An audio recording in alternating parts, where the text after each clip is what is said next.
Hey, what is up everyone? Welcome back. Hopefully you enjoyed your 5-minute break and you're ready to get some more hacking in. I'm going to go ahead and share my screen and we will dive right back into it. I got the Printnightmare box pulled up here. That is all I've done so far. Oh, I thought I closed this machine down. Let's exit out. Oh, maybe I did. That's why it's frozen. Switch over to root.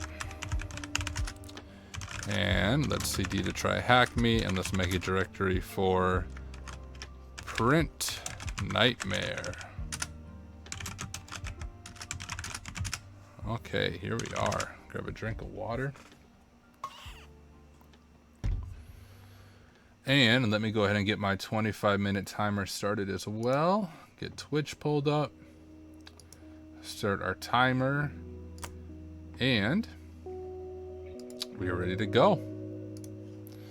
Let's dive into it. The only other thing I've done is I started the machine, this one right here. So if you haven't already, go ahead and click that one and start machine so that your machine is booted and ready to go. This room will cover the Printnightmare vulnerability from an offensive and defensive perspective. Per Microsoft, a remote code execution vulnerability exists when the Windows Print Spooler service improperly performs privileged file operations. An attacker who successfully exploited this vulnerability could run arbitrary code with system privileges. An attacker could then install programs, view, change, or delete data, or create new accounts with full user rights. Learning objectives. In this room, we will learn what Printnightmare vulnerability is, how to exploit and mitigate it, and we'll also learn the detection mechanisms using Windows event logs and Wireshark. So a lot of stuff in this room. As a result, you'll be ready to defend your organization against any potential Printnightmare attacks. Prerequisites: you should be familiar with Wireshark, Windows event logs, Linux fundamentals, and Interpreter. All right. Windows Print Spooler service. Microsoft defines the Print Spooler service as a service that runs on each computer system. As you can guess from the name, the Print Spooler service manages the printing processes. The Print Spooler's responsibilities are managing the print jobs, receiving files to be printed, queuing them, and scheduling. You are able to start, stop, pause, resume the Print Spooler service by simply navigating to services on your Windows system. Okay, cool. Print Spooler properties. I'm guessing you've seen this before if you work in IT. Print Spooler service makes sure to provide enough resources to the computers that send out the print jobs. Remember the early days when users had to wait for print jobs to finish to perform other operations? Well, the Print Spooler service took care of this issue for us. Thank you, Print Spooler.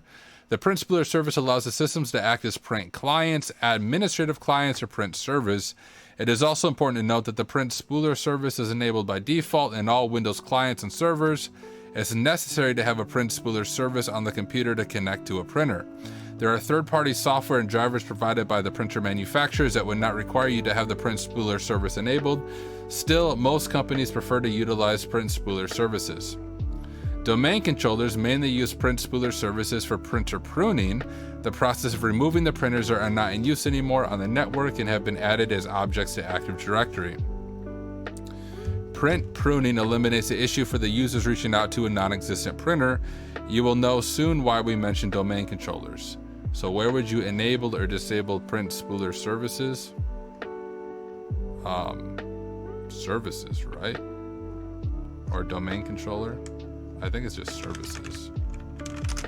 Yeah. Okay.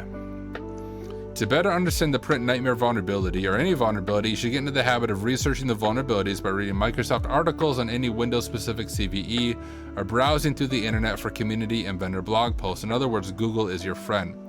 There's been some confusion if that or that are related to each other. They go under the same name, Windows Print Spooler Remote Code Execution Vulnerability, and are both related to the Print Spooler, so we can see why it would be confusing.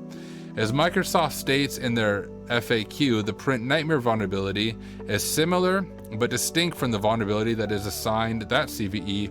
The attack vector is different as well. So what did Microsoft mean by the attack vector?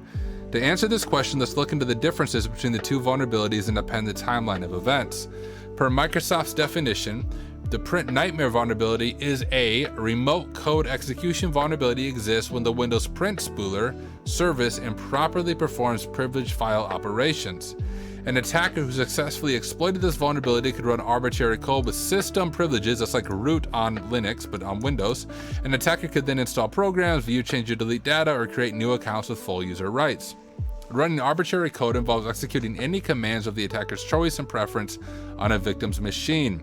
Suppose you had a chance to look at both CVEs on Microsoft. You would notice that the attack vectors for both are different.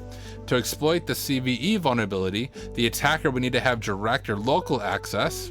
To exploit Printnightmare, the attacker can remotely inject, so way more serious. And we see the network there. Okay, cool. Here's the timeline. Microsoft released a patch for that local one on June 8th. June 21st, they revised it and changed it to RCE. A Chinese cybersecurity firm published a video demonstrating the local file privilege escalation. Microsoft sends a new CVE, so-called Printnightmare, on July 2nd. And July 6th, they provide an out-of-bound patch, so other than Patch Tuesday, to address that. So what makes Printnightmare dangerous? It can be exploited over the network. The proof of concept was made public on the internet. And the Print Spooler service is enabled by default on domain controllers and computers with system privileges.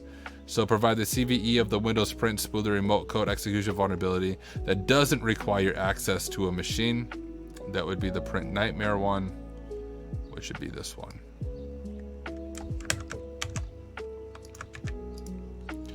What date was the CVE assigned for the vulnerability in the previous question? July 2nd. Right, so July 07, 02, 2021, right? Try it yourself. Let's do it. Okay, to understand how the attack works and what logs and events are generated, you need to put the black hat on. All right, it's on. And run the attack on your own, but of course it requires permission from management to perform this attack in your employer's environment, even if it's an isolated environment. So, don't be dumb. Fret not. You can perform the attack against the attached virtual machine and not in your employer's environment. Yay! Start the attached virtual machine. Done. We have our IP. Done. Follow the steps outlined below to exploit the domain controller using the attack box. We're not going to use the attack box. Always use your own VM, in my opinion. So let's just look at what they're doing. They're uninstalling Impacket. They're uninstalling Pyasin1, reinstalling it. Okay. Before proceeding, create 2 directories. We have a share. Okay, we need to do some of this on our own machine, it looks like. So I don't think we have to uninstall Impacket and stuff. But let's go ahead and grab this exploit.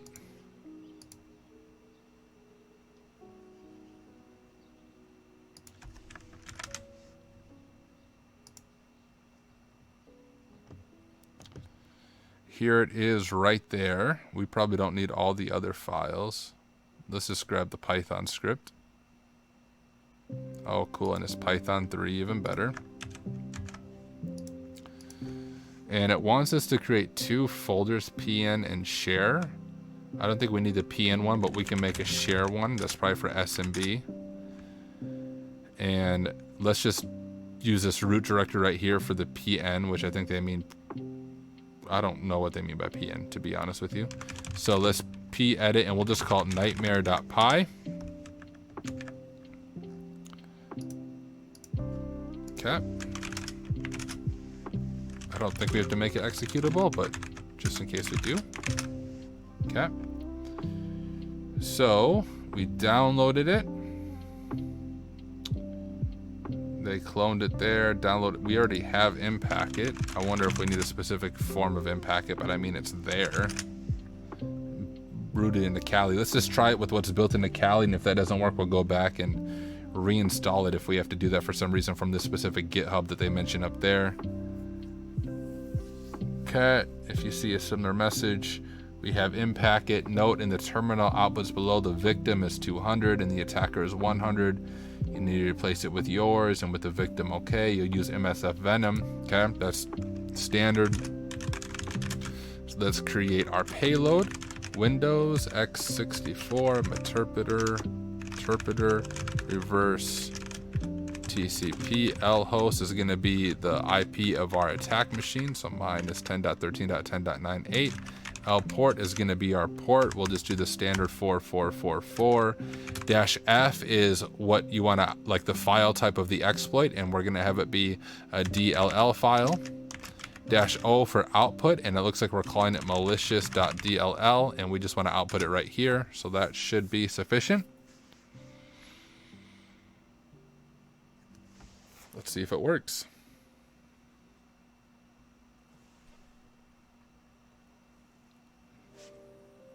Slowly but surely. Maybe. Come on, MSF Venom. I believe in you. Let's rename this terminal. Keep it clean up there. Let's read ahead and see what we're going to do. If you see a similar output when you run this command, then you should have successfully created the DLL. Maybe. Okay.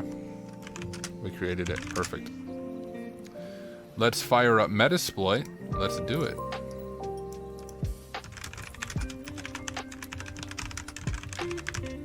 Oh.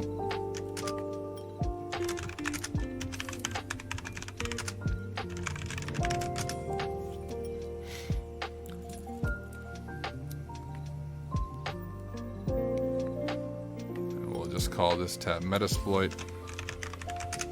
I guess we're going to use multi-handler to catch this DLL once we're able to execute it. Blah, blah, blah.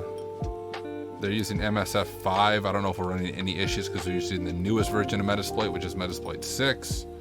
And yep, we're using exploit multi-handler. Come on, Metasploit. Use exploit multi-handler. Options. I'm gonna turn down my music a little bit. It's a little bit loud in my ears. 1 second. I like it to be nice in the background, nice and soft. Okay, set L host 10.13.10.98. Our L port is already set, but let's set our payload to the Windows.x64 interpreter reverse TCP, and that's just matching the payload we set when we created an MSF Venom. Did we get all of our options set? I think so. Let's see what they did over here. Yep, they set the exploit payload and then the value and value. Okay, cool. And we're gonna run it as a job, it will look like. So let's just run -J. Okay, that runs it as a job, kind of a background job. Run it as a job. Now we'll need to host the malicious DLL and an SMB share running on the attacker box. We'll use the attack box in this example. Okay.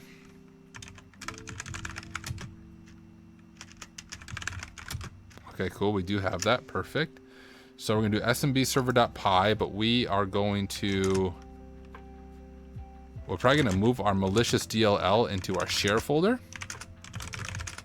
That's going to become our SMB server, I'm assuming.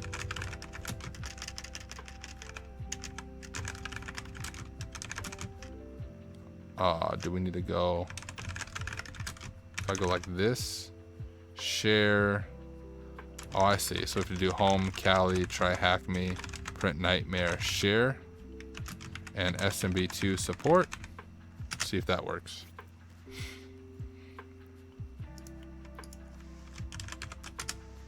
Okay. A brief explanation for the command in the above image.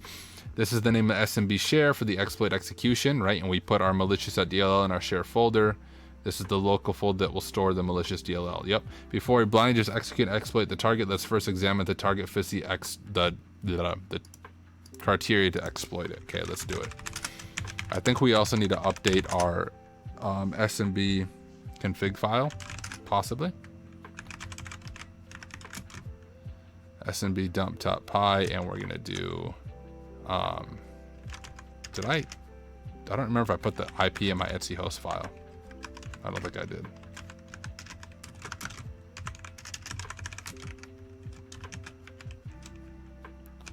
And ms.par.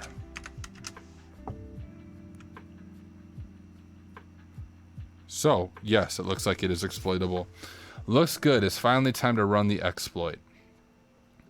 I don't think so. We have to adjust our SMB config, I'm pretty sure. Here, we'll follow their steps here, but I'm almost certain we have to adjust our config file to allow authentication from this Windows to our SMB server.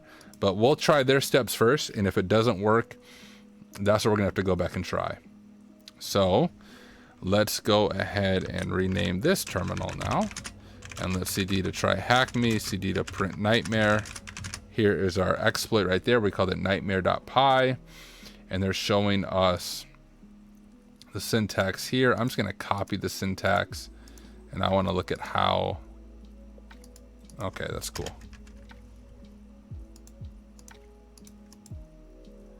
Paste, okay. Let's just look at what they're doing here. So let's start from the top. They have Python, but it's a Python 3 script, and at least in Kali, if you just run Python, I'm pretty sure it runs it in Python 2, so let's change it to Python 3 so we don't run into issues. And then we're gonna specify ours, which is nightmare.py. We have this finance-01 thm-department.local. It looks like this may be specifying the domain controller.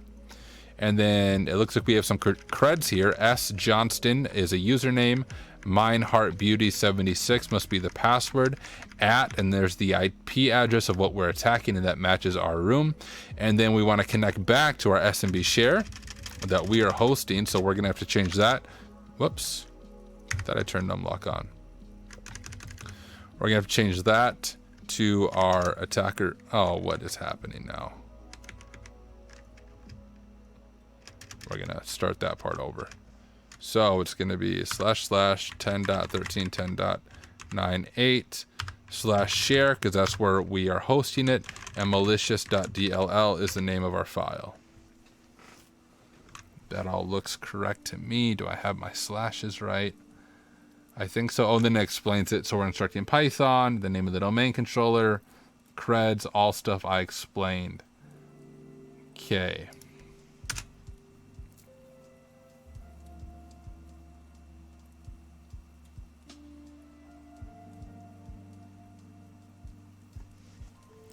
So yeah, if we look at SMB, you notice we have this incoming connection, authentication message, authenticate successfully, and connections reset each time, which I'm almost guarantee we need to make some edits to our SMB config file. Let me just look up the CVE real quick. Oh, maybe it's right here. Nope, that's the other one.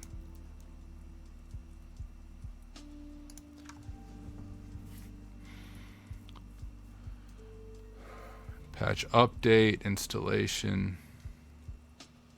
This is Printnightmare, right? Before running the exploit, you need to install my version of Impact. Really? Yeah, here's what I'm looking for. Let's first just try to make our SMB configuration file before we install this person's version of Impact. So if we gedit as root etc samba smb.conf, I'd assume you can put this anywhere. Like, I don't think it should matter.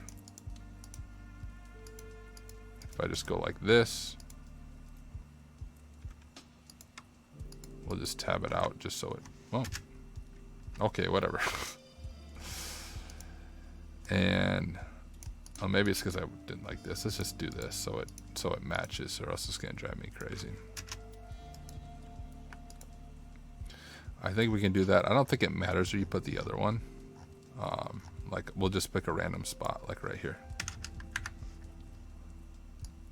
And this is just allowing it to connect back to our SMB share, because that's where I think it's failing. That's my theory. And they should specify that in the instructions. So anyone from TryHackMe listening, if this works, make sure you tell the user to, you know, update this so it's not so confusing for them. Okay. We changed that. We might have to restart a SMB connection. I'm not sure. Let's try to I'm hitting the up arrow for those of you new to Linux. It just helps me go through the command history. So we're going to rerun this command. If all goes well, we should get a interpreter shell, I would think.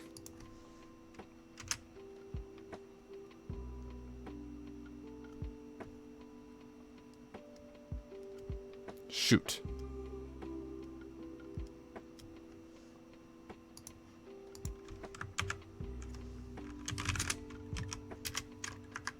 Okay, first let's try to just restart SMB. Yeah, because maybe I had to re-look at the config file here. Okay.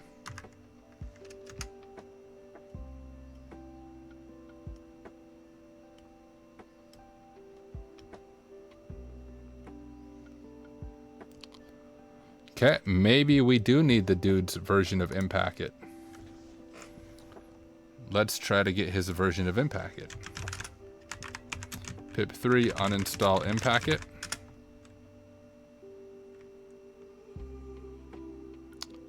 Found existing installation, not uninstalling Impacket. Can't uninstall Impacket, no file. Is recommended, use a virtual environment. Oh, we got 5 minutes left of our Pomo Focus timer, so that's gonna go off pretty soon. We'll take a 5-minute break.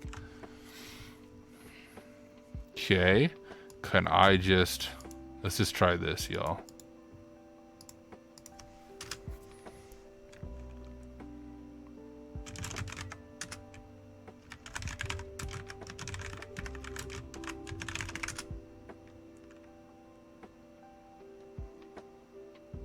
Probably gonna break Kali Linux again. I just had to restore Kali from a snapshot because I broke it.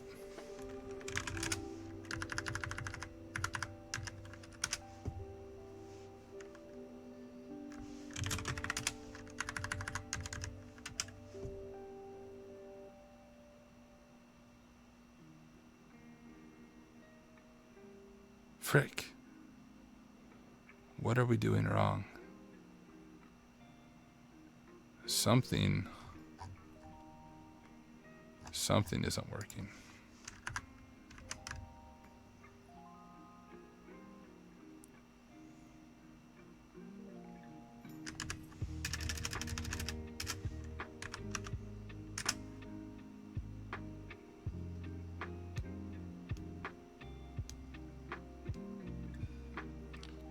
Bad request. A server cannot perform the requested operation.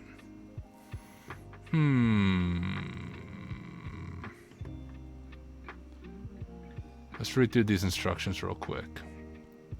So we installed a version of Impacket. We're following the right syntax. The easiest way is to host payloads, use Samba, and modify that to allow anonymous access.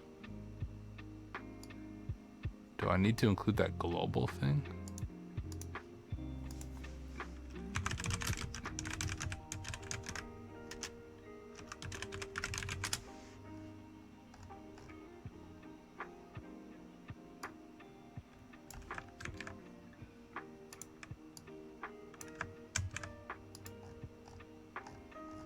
I don't remember where I put the other one right here.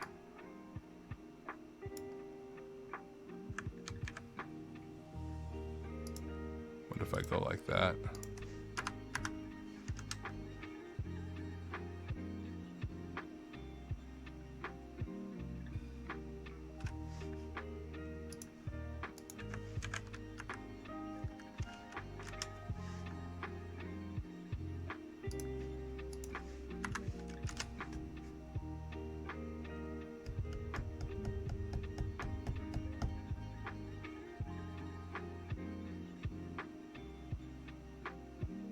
We're getting somewhere. Hey! Right before we start a 5-minute break, I think we might be getting something.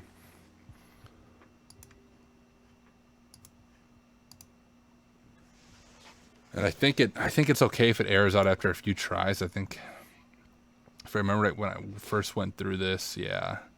You may see Python errors after try 3, but they are safe to ignore. Look at that.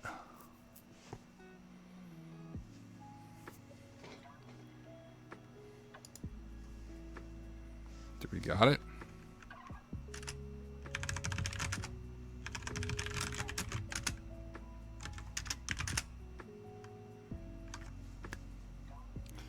We have interpreter session. It's just taking a second to load. Yeah, here we go. All right, well, we got 1 minute left before our 5-minute break. Let's just take our 5-minute break early. I think this is a good pausing point. So let's take a 5-minute break. And we'll jump back in exactly 5 minutes. So we will be right back.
Hey, welcome back. Let's get some more hacking. Turn your lights off, grab your hoodie.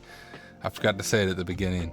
And let's get some hacking done. So, welcome back. We just got our interpreter session shell up after doing some initial troubleshooting with our SMB config file. But we are there. We are golden. Let me go ahead and start my timer.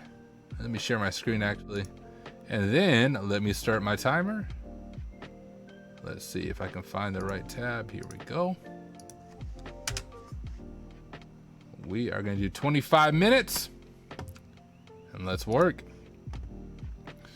All right, we got our SMB connection. We have our successful interpreter session, and nothing feels better when you pop the shell, right? Yes, especially when it didn't work at first.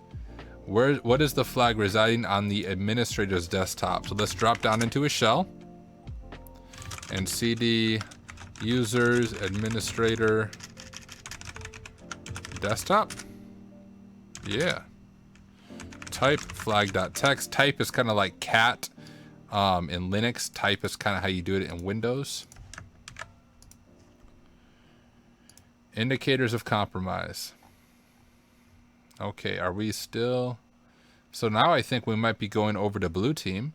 Let's go ahead and make this large.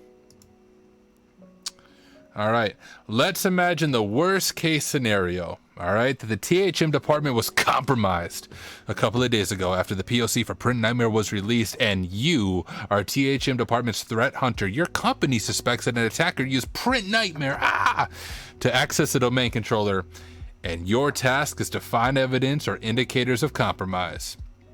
So the next question would be, what indicators should you look for in order to detect the Printnightmare attack? That is a solid question. The attacker would most likely use RPC dump.py, which is what we use to scan the vulnerable host. After finding the vulnerable print server, the attacker can then execute the exploit code similar to the Python script in the previous task, which will load the malicious DLL file to exploit the vulnerability. More specifically, the exploit code will call the PC add printer driver X function from the authenticated user account and load the malicious DLL file in order to exploit the vulnerability. The PC add printer driver function is used to install a printer driver on the system. Signia shared some advanced threat hunting tips to detect Printnightmare. When hunting for Printnightmare, I should say it like that every time I say it, you should look for the following. All right, number one, search for spoolssv.exe process launching run-dll32.exe as a child process without any command line arguments. 2, considering the usage of the PC add printer drive X function, you will mostly find the malicious DLL dropped into one of these folders, along with the DLLs that were loaded afterward from win-dir system32 spool drivers X blah blah blah. You should proactively monitor the folders for any unused DLLs. Okay. Hunt for suspicious spools sv.exe child processes such as command and PowerShell. The attacker might even use Mimikatz to perform the attack. In this case, a print driver named QMS810 will be created. This can be detected by logging the registry changes, so sysmin ID 13. Search for DLLs that are part of the proof of concept codes that were made public, such as my exploit, evil, addq, blah, blah, blah. If they're present on the endpoint, you can find them with event ID 808 in the Microsoft Windows Print service. Splunk also did a great job. Here's some Splunk code. Splunk detect spool. Suspicious, blah, blah. The text editor printer plugin has failed to load. If you're interested in learning Splunk, maybe we'll do a series on those rooms. Provide the first folder path where you would likely find the drop DLL payload. This one? Probably see. Well.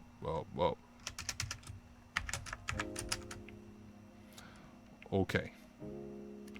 Just not sure how they want the format.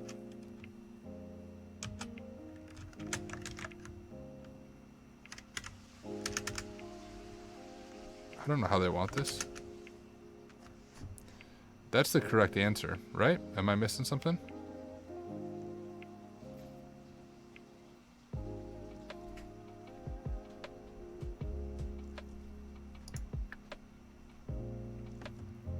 Find the malicious drop. I don't understand the format they want.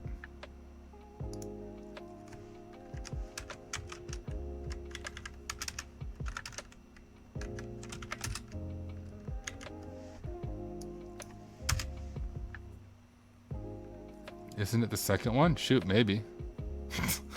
I'm the one reading out loud. I'm not reading close. You will mostly find the malicious DLL dropped into one of these folders, along with DLLs that were loaded afterward from there. Might need C Windows. Hey, what up? Good to have you here. We got a TryHackMe staff member joining us, so we'll see if he's right. Oh, look at that. Listen to the TryHackMe staff member. Thank you. Thank you. Thank you. All right. Provide the function that is used to install print drivers. That was that. I'll recognize it when I see it. This one.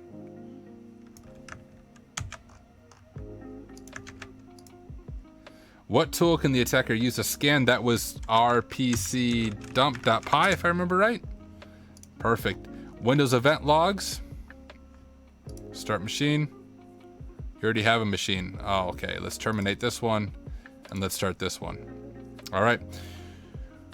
Come on. Close pop-up, close pop-up. Windows event logs are detailed records of security, system, and application notifications created by the Windows OS. There are some logs that record events related to Print Spooler activity. Still, they might not be enabled by default and need to be configured using Windows Group Policy or PowerShell. The logs related to Print Spooler activity are that one and operational. We can detect the Printnightmare artifacts by looking at the endpoint events or Windows event logs mentioned above. You can look for the following event IDs. 316 for operational. Look for printer driver was added or updated. Some files. Event ID 808. The print service admin security event source has attempted to register. Can detect unsigned drivers or malicious DLLs, such as our malicious.dll that we use to exploit it. Microsoft Windows Print Service operational. Event ID 811 logs the information regarding failed operations. The event will provide information about the full path of the dropped DLL. Microsoft Windows SMB client, at ID, unsigned drivers again. 7031 service stop operations will show you unexpected termination of the Print Spooler service. We can use sysmon as well, so event ID 3 network connection, so we could possibly see the attacker's IP, I would assume. ID 11 file create, look for loaded DLLs in the Print Spooler's driver directory, and that's the one that we specified above. And operational 23 and 26 file delete, you can hunt for deleted malicious DLL, so after it's been exploited, they're trying to cover the tracks.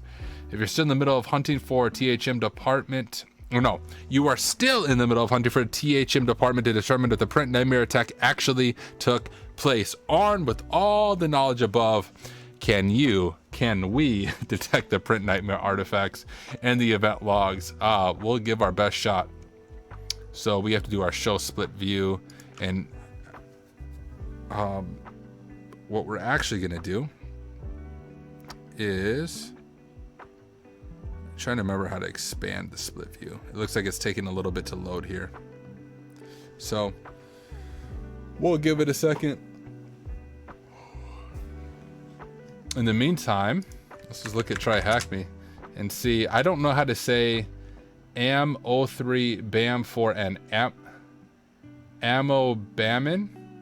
I don't know if I'm pronouncing your name right, but I was just checking to see if we have any new networks. So for those of you on Twitch, Ammo Bamin, I'm totally messing up his name. He is the creator of the enumerating AD and breaching AD rooms, which I streamed and also posted on YouTube, part 1 and part 2 for each of those. Excellent. They worked really well, good learning experience, and I know that he is working on more networks, and I believe the goal was to release 1 new network a week. So maybe this week we'll have another AD network, and as soon as that one is released, if I'm streaming that night, I'll make sure I stream that. So just know, if you're on TryHackMe, seriously, check out these networks. The way you can access them is if you click Learn. Amoeba Man. Oh, Amoeba Man. Oh, I gotcha. It's from Garfield, out of all things. So if you scroll down to networks right here, you can see breaching AD and enumerating AD. If you only have a free account, you do need a 7 TryHackMe streak there. But if you are a subscriber, it doesn't matter if you have a streak or not, you can jump into those rooms. And if you need help on those, you can watch my videos where I stumbled my way through them and learned a lot in the process. So make sure you check those out. And he said network should still be out this week. QA It's just finalizing things to make sure it works as it should. Okay, sweet. Well, if that comes out Wednesday or Thursday, so tomorrow or Thursday, I'll make sure I pivot and we'll jump into that network. All right, we got our machine pulled up right here. I hope there's no copy and pasting because I hate copy and pasting. If I view in full screen, I think we'll just leave it like this for now, but I believe if we view in full screen, we can copy and paste a little bit easier, but we'll see if we have to. Let's go down. Let's go and open our event viewer. Maybe let's start there.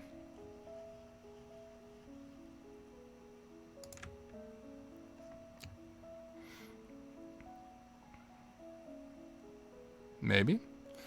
There we go. We got event viewer. We'll provide the name of the drop DLL, including the error code. So let's look back up here.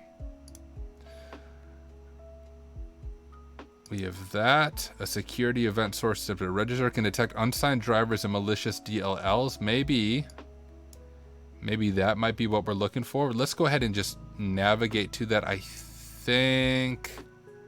Is it here? Let's try this. Nope. Okay, so it must be here. If we do, has to hang with me while I stumble through this. Oh, yeah, here's what I was looking for. So if we go down here, this is under applications. We don't need this right now. If we do applications, I think it's Windows. I think from here it's print. I feel like I had a bug on my hand. I don't think I do though. I hate bugs. I work in my basement, so you can imagine about how well that goes. Print service. We have 3 administrative tasks. Okay, and you can see task ID 808 right there, and I think I see our DLL right there. And of course, it's not going to copy over. Provide the name of the drop. Here, let's try this. Let's do full screen. Let's exit split mode here. Let's pull this down so it's a separate window. We're gonna make our own split mode. And let's do this. Oh, okay. Okay. So far, so good. Don't lock. Please log in. Thank you. If we scroll down through here, I think we can copy and paste now. Let's just try to Control C, Control V. Is it gonna work? Yeah! What else do I need though? Provide the name of the drop DLL, including the error code. Like that? Nope. What's the format? Oh, the error code. I'm looking at the event ID. The error code is... Maybe it's not details. Well, that's definitely not right. Am I just blind? I'm pretty sure I'm just missing it. I mean, the error code's right there. I don't think that's... Maybe that is what it's looking for. I don't know.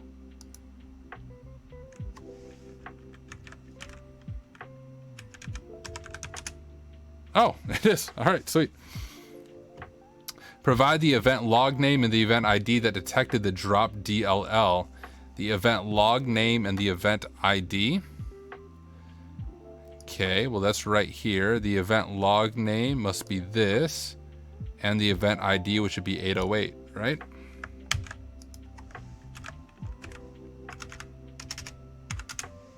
Okay.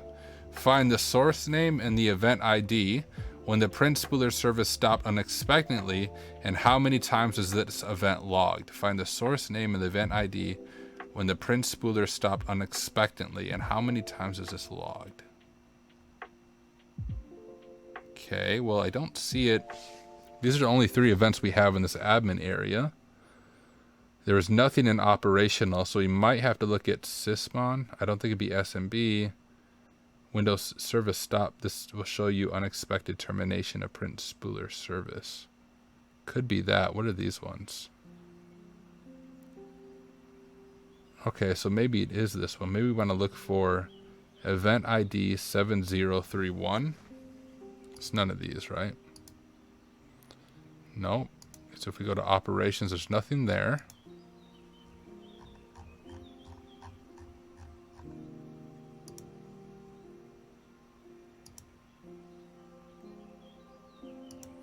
we actually going to look in here now, like system or something?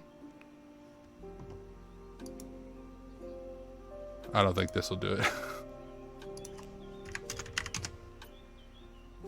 Hey, maybe it did work. The print spooler service terminated unexpectedly. It's done this one time. What was the question? Find the source name and the event ID.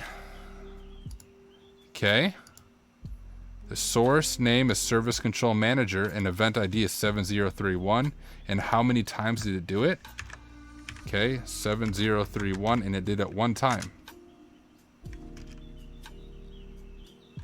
Am I missing it? I can't see how they want the format. Yeah, that 7031, one time, 2 times, 3 times, 4 times. Let's go back. Event ID, right? The source name. Oh, it's copying the wrong thing. Hold up. That's our issue. Let's open that window back up. The source is this, Service Control Manager. I don't know why it's doing this other thing.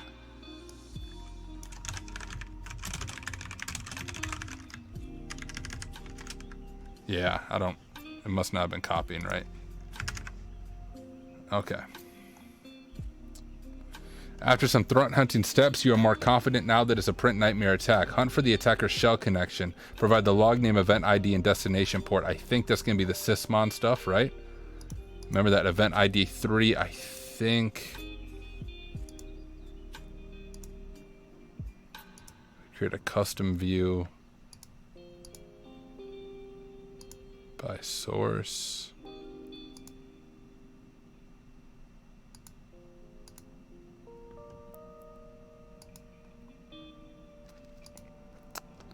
I think we can navigate to sysmon here for a source, I think.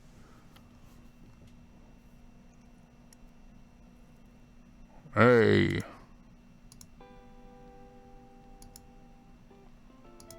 And now we're looking for event ID 3. Let's try that. We'll just call it.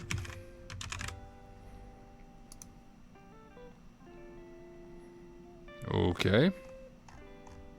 What are we looking for? It was generated in log. Oh, hold up.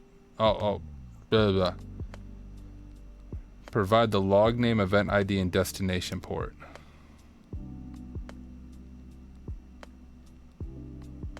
Is this the log name? Let me look at how they want this. Log name / event ID. Destination port. Oh, there's 3 of them. Oh, attackers shall connect. Provide the log name, the event ID, and the destination port. Log name, event ID, destination port. Okay. We're gonna do this in handy dandy notepad. Keep it a little straighter in my head. So if we go to log name, it would be this, I think.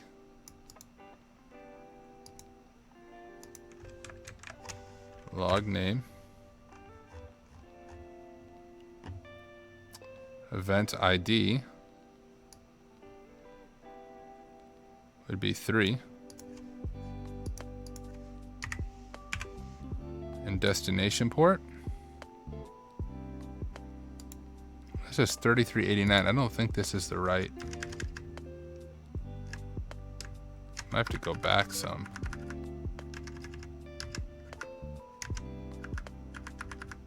I don't think it's 3389, at least for this. Test it real quick. No, we gotta kind of go through these logs. There's probably a faster way to do this. I'm just looking down to this destination port to see if it changes. We have 389. Oh, and that's from source IP You see the source IP is different. It's not on that local subnet or network. I bet this is it.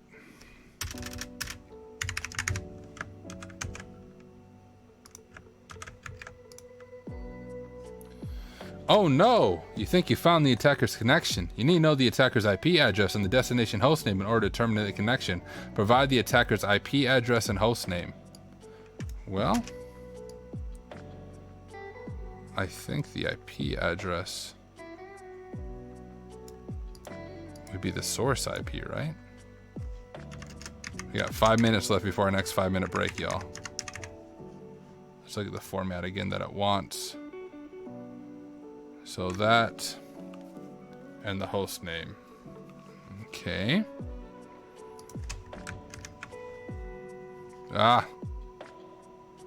Where? I'm lost. Here it is. Why did it get smaller? Come on.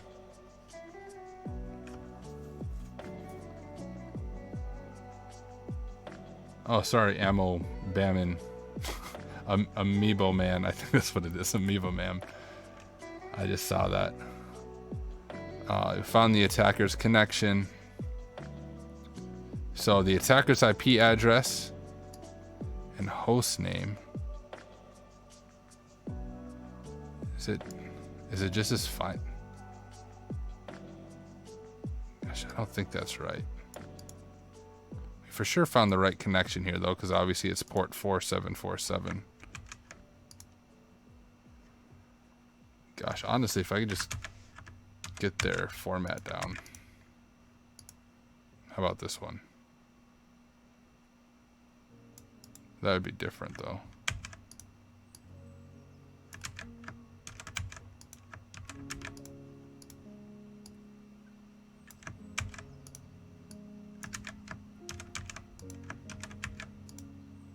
Okay, so it was actually the destination IP.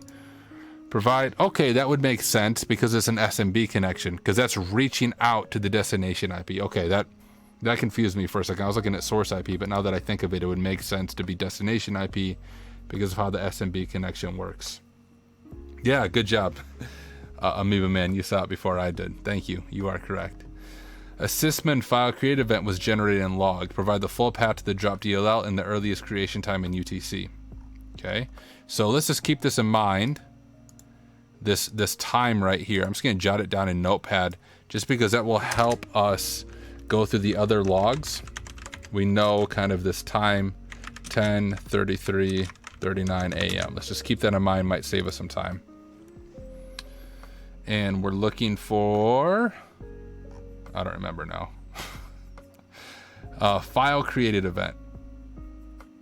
File delete, file create, event ID 101. So can we just do this and search for 11? And now it was 8:13 at 10:33 a.m.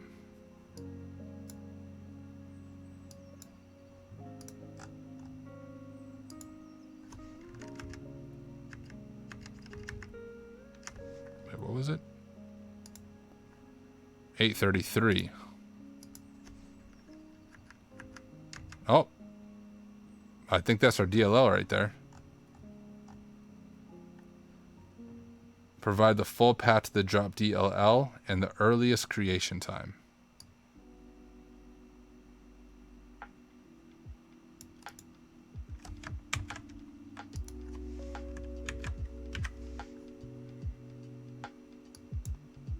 And it goes down to seconds here.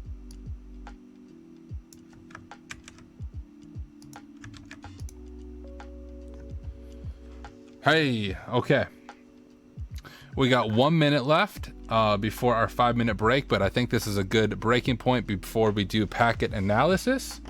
So I'm gonna stop our little timer here. Let's go ahead and take a 5-minute break, y'all, and then we'll come back for one more 25-minute stretch. We've been doing this now for, here, I'll tell you how long we've been streaming. And almost we're hitting 2 hours, an hour and 53 minutes. So let's take another 5-minute break. Then we'll run through another 25-minute thing, see if we can finish this room. If we do, we've knocked out 3 recent exploits in 1 streaming session, which I will take as a win. I think that's pretty impressive. We're doing good tonight. Let's take our 5-minute break, and we will be right back in 5 minutes.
All right, what is up, everyone? Welcome back. Hopefully you enjoyed your 5-minute break. We are on our last 25-minute stretch. We are hitting the 2-hour mark right now. So you've been hanging out with me for 2 hours. Thank you if you've just jumped in, just joined us. That's fine as well. We've been able to, in the past 2-hour stream, first we exploited the dirty pipe vulnerability, then we exploited PwnKit, now we've exploited Printnightmare, and now we're putting our blue team hat on and figuring out how can we detect Printnightmare in a network. So what I have done during the break is I downloaded some PCAP files and opened them in Wireshark, and I'll show you kind of how I did that real quick. I'm going to start my 25-minute timer, and it has started. So if you pull up the TryHackMe room, for packet analysis, it has you download the task files, and that's just a PCAP file. I believe they're also in that split view on this machine right here. I believe they're also there, but I don't like using that if I don't have to. So let's just read through this. Packet captures, which is PCAP, play a crucial role in detecting signs of compromise. If you're not familiar with Wireshark, no worries. And to be honest, I know Wireshark a little bit. I'm not an expert. I find it super confusing. You can learn more about Wireshark and how to analyze the packet captures by joining the Wireshark 101 room. I think I did this entire room. Let's check. I did do it. Okay, cool. Detecting the Printnightmare attack, specifically this, by analyzing network traffic is not as easy as inspecting the artifacts like Windows event logs on the victim's machine. The attacker relies on adding a print driver using DCE RPC commands, RPC add printer driver, or RPC add printer driver X. You should remember that function from above.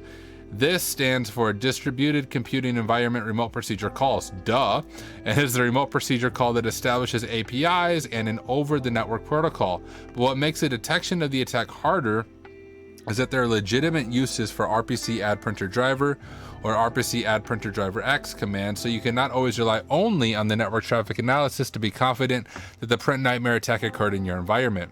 According to Corelight, it can get even harder to detect, especially if the exploit wraps the DCE RPC calls in SMB3 encryption. To identify the encrypted blah blah, you need to somehow decrypt and decode the payloads, which is a time-consuming task.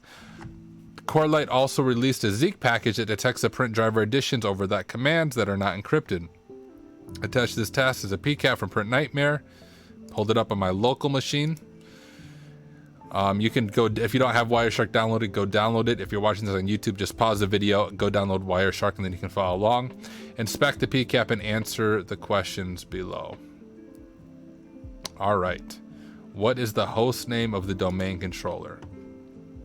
One trick that I've learned, and you're going to watch me stumble my way through this, because like I said, I am not even close to an expert at Wireshark. I need a find packet. Is that view? There's a way you can find packet and then mark it as like search for a specific string, if I remember right. And it might also be the fact that I've been doing this for 2 hours, so I probably went over it and I'm just missing the obvious. I am missing the obvious. And that's not really what I want to do. Oh my goodness. Zoom, expand, internals, reload. Thought it was in view. Go. How about go? No. How about capture? No. How about analyze? Edit. Edit. Someone said edit. Find packet. Thank you. Thank you, Bammer. You're my hero. I would spend the rest of the night doing that. Control F is the shortcut.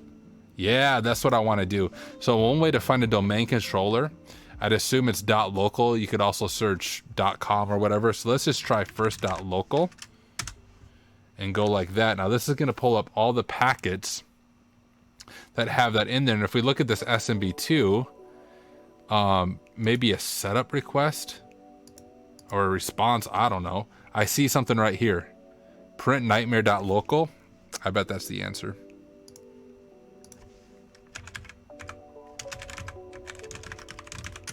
Oh, what is the host name? This is, so here, let's do this. Printnightmare.local. That's the answer to that. The host name is this win thing. If I, can I just like copy as text? I don't want to try to type that, so we're going to copy it that way. What user account was utilized? I think I saw that as well. Low priv Larry.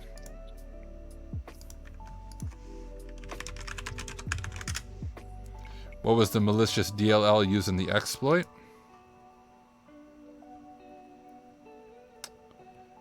Maybe we can go like this. Hey, let me in.dll. What was the attacker's IP address?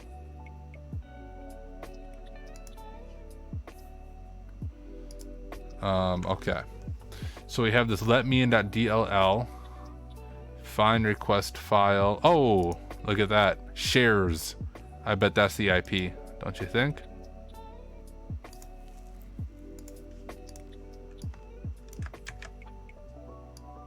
Let's see if that's correct.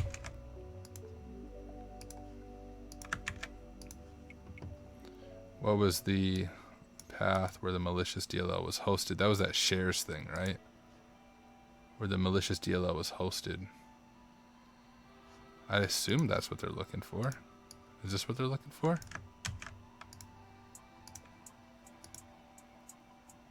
That doesn't quite match the format there. Oh, okay. Oh, I guess it does with the // There are encrypted packets in the results. What was the associated protocol? I'm gonna guess SMB3 because I remember them talking about it, but we can see if we see it. Yeah, encrypted SMB3 right there.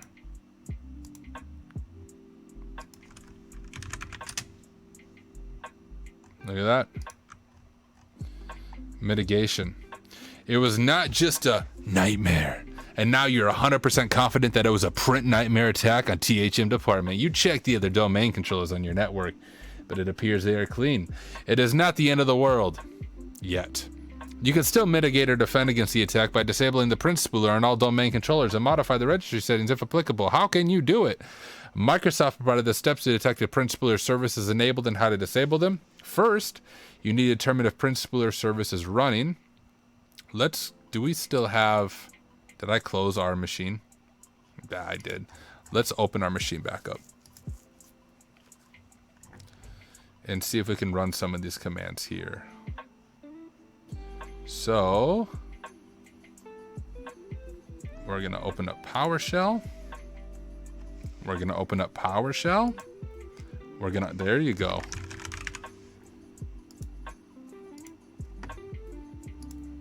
Okay, can I zoom in? Can I change preferences just to make it a little bit bigger for you guys?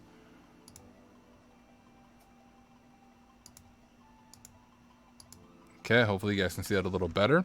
So get service name spooler. So it says it's running. All right. If print spooler is running, or if the service is not set to be disabled, then select one of the options below to either disable the print spooler service or disable inbound remote printing through group policy. So disable it, we would do this.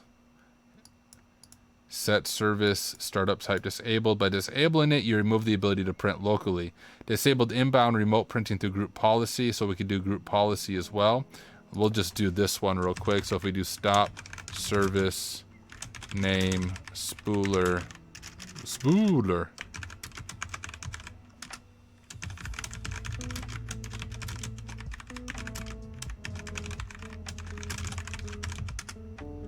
Now let's just check. It is stopped now. So, in theory, we can't really, this is a different machine than the one we exploited initially, right? Because we had to launch this machine second. I was saying we could try the exploit again, but we'll just assume that that really does fix it because you wouldn't be able to exploit it without print spooler running. So you could do it through a group policy.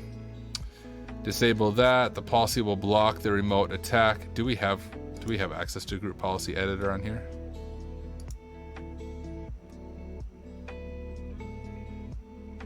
Oh, we do.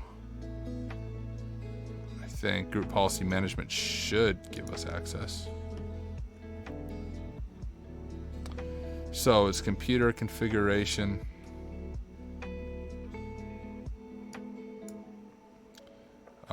We got our domain. Wouldn't be domain controller, group policy. Oh, it's not here. We'd have to set it up here, it looks like. I assume.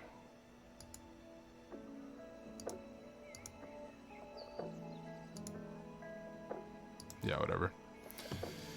You can mess around that on your own if you have a AD lab, which I do have one set up here. I still need to set up some accounts for it, but I do have a little lab that I set up. All right, let's see. Remember that for the group policy to take effect, you need to issue GP update/force. Security update does it. Additional system mitigation besides installing the updates recommended by Microsoft. You must confirm that the following registry settings are set to 0 or are not defined. If your organization uses SCCM, which I think is now called MECM, Microsoft Endpoint Configuration Manager, I use that all the time in my day job to push GPOs, to push registry changes. That's one of the ways that you can patch a bunch of vulnerabilities. I was able to patch a bunch of unquoted service paths with MECM by pushing a PowerShell discovery script and remediation script. I was also able to remediate speculative execution on a bunch of workstations by pushing over, well, actually through GPO, I changed some registry settings. So just know that if you're a blue team, which is what I do in my day job, there's a lot of those tools at your disposal that you can remediate vulnerabilities in a bunch of machines. You want to always test it first so you don't break stuff, but those are tools that you have. These are specific registry things that you would set if you were remediating it that way. Provide 2 ways to manually disable the Print Spooler service: PowerShell and group policy, right? Where can you disable the Print Spooler service in the group policy? That's that computer settings stuff right here. I think it said, what did it say, no spaces or something between the /. Okay.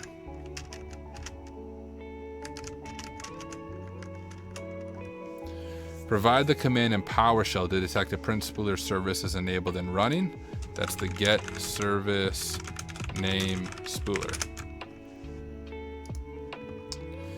The end. Man, we finished the rest of the recent threats tonight, I think. Congratulations, you have reached the final chapter of this room and saved THM department from the horrors of Printnightmare.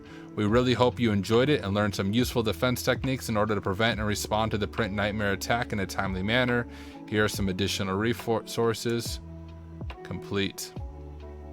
And if we pull this out, we can exit split view, we can terminate our machine. If we go back to learn, our learning paths, recent threats, we have defeated every recent threat. So tomorrow night, I'll be streaming again tomorrow and Thursday. So tomorrow, if we get the new AD network, if that's released, we'll jump into it. If not, I may just pick a random box on TryHackMe and work our way through it. Maybe we'll Splunk. I don't know. I'll figure out what we're going to do. But come back tomorrow night. I start streaming. I should have a set schedule, but it's like sometime between 9:30 p.m. and 10:30 p.m. It's really whenever I get my kids to bed and they stop making noise above my head is when I start streaming. So sometime in that time period I start streaming, and I usually go until about midnight, and we're about 14 minutes from midnight, but we finish all of the recent threat rooms tonight alone. We did Dirty Pipe, we did PwnKit, we did Printnightmare, I did Log4j last night, I did these two, I think the first stream. But if you miss any of them, you can watch them all on my YouTube. I edit them down a little bit just so they're in each one of those vulnerabilities. So if you search for Tyler Ramsbey on YouTube, you'll be able to find my YouTube page. So finally, for those of you watching, thank you for hanging out. If you can do us a favor, first go ahead and follow our Twitch. If you have a Twitch account, or I think it's subscribe on Twitch, subscribe or follow, whatever the terminology is on Twitch. And then if you look me up on YouTube, Tyler Ramsbey on YouTube, go ahead and subscribe to my YouTube page as well. Comment, like. I don't know how the mysterious algorithm works, but I do know if you do that, more people see the content, and hopefully we can continue to build this community. But once again, thank you guys for joining. Thank you for hanging out. I will be back to catch you guys tomorrow night. So I will see you then. Peace.